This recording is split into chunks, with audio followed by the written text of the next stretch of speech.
اچھا، دیوبند میں جب لوگ جا رہا ہے ادھر کیا کرتا ہے؟ ملاقات کرتا ہے، نماز پڑھتا ہے، اساتذہ سے ملتا ہے اور طالب علموں سے ملتا ہے۔ دیوبند تو اسلامی علوم کا ایک بہت بڑا مرکز ہے، تاریخی مرکز ہے۔ دیوبند کا اکابرین علماء اور افغانستان کے علماء کے درمیان بہت دیرینہ تعلقات ہے، اور یہی مسلک والے لوگ علماء افغانستان میں بھی ہے، اور دیوبند کو ہم ایک علمی اور ایک روحانی مرکز سمجھتا ہے۔ تو ہم یہ چاہتا ہے کہ وہاں پہ اساتذہ اور طلباء کے ساتھ ملاقات ہو جائے، اور یہ جو دیرینہ تعلقات ہے وہ پھر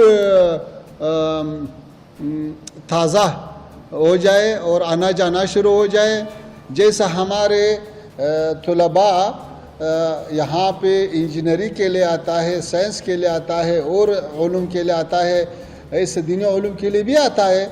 تو اس سلسلے میں انشاءاللہ کل دیوبند جانا ہے۔ اور یہ جو آپ نے دوسرا سوال کیا، یہ اس سے پوچھو جو یہ بات اٹھاتا ہے۔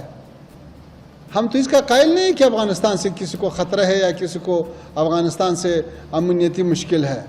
جو لوگ یہ بات کر رہے ہیں وہ ثبوت بھی پیش کرے۔